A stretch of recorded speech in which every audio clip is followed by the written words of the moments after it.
So for an anterior drawer, what is the loose pack position of the ankle? Oh, plantar flexion and invert. Oh wait, no. Because isn't closed pack eversion and Some slight plantar flexion, so about 20 degrees. That's about it. You guys are very specific or something. So how do I close up the talocrural joint? Dorsey.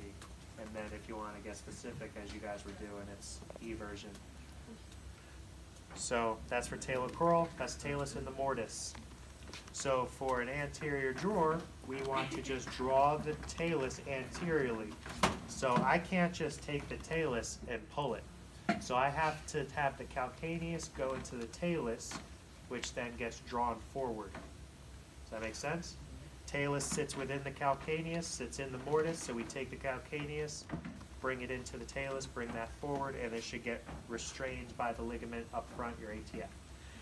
So yes, we do want to palpate the ATF, see if it's intact, if it hurts. She's not yelling at me, so I think I'm okay. Haven't gotten hit yet, we're good.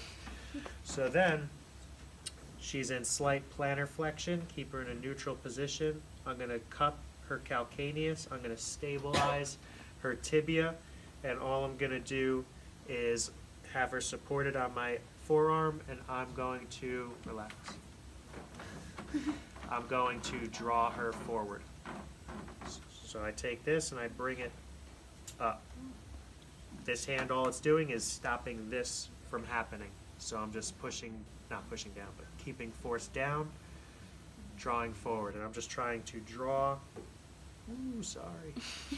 She has some movement. And we're just drawing it forward.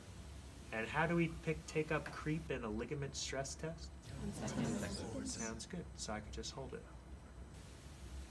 And that takes care of, is this a problem with a low level grade or a high level, like a complete tear?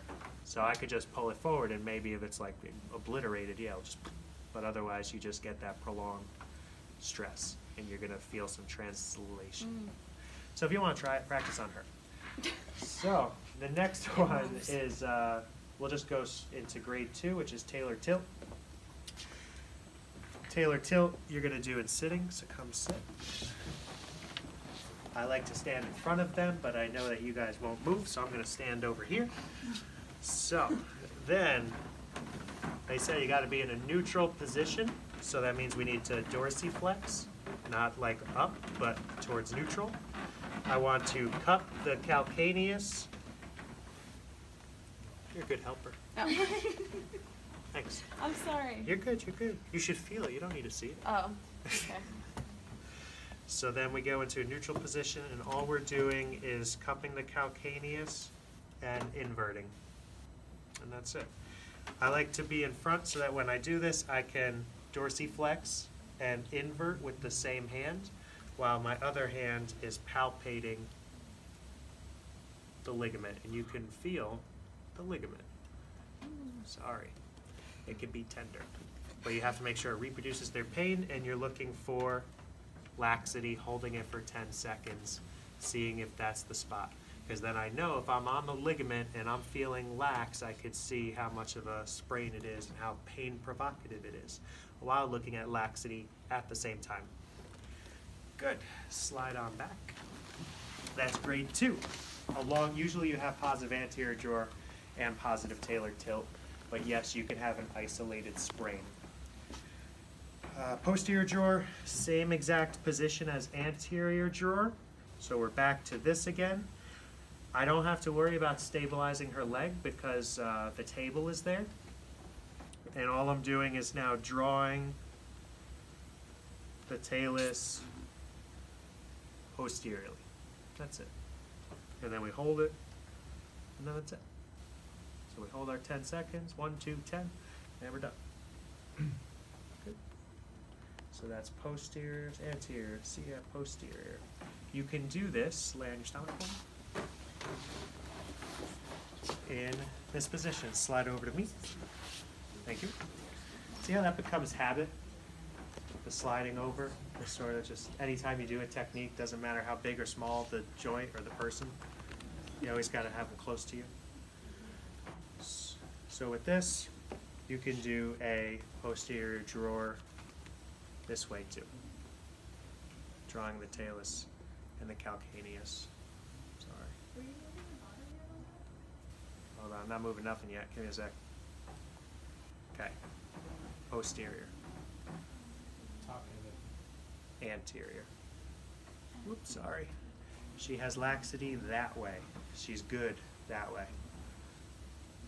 So, posterior glide, stabilizing, posterior tailor, stabilizing, anterior. I'm not going to do it anymore because she's going to have her field day already with you guys. You could technically then dorsiflex and stress the CF ligament at the same time. Okay. Any questions? Ooh, lots of questions. So you can do the anterior and posterior jaw and Crohn's Zuban in one. Yes, you can. Yes. Like which position do you like suggest? Ooh, so which one would I grade you the highest if you did it? Any of the above, as long as you have a reason to. Dr. Rush, I can't do this on you. Your calves are way too restricted. I'm going to get you on your stomach. All right, sounds good. Versus you have poor control of my foot when it's hanging off of the edge. So since this gives me a better mechanical advantage, that's a good idea too. Versus I have no problem doing this in long sit, so let me do it in long sit. As long as you have a reason, it's all good. Sound good? Good. I have a question. For the posterior jaw, it's not just straight posterior, are you going like at a, or are you going more like a slightly? I usually play around with the ankle no matter what the situation is. So I'll start with just saying posterior, but you will always do subtle adjustments.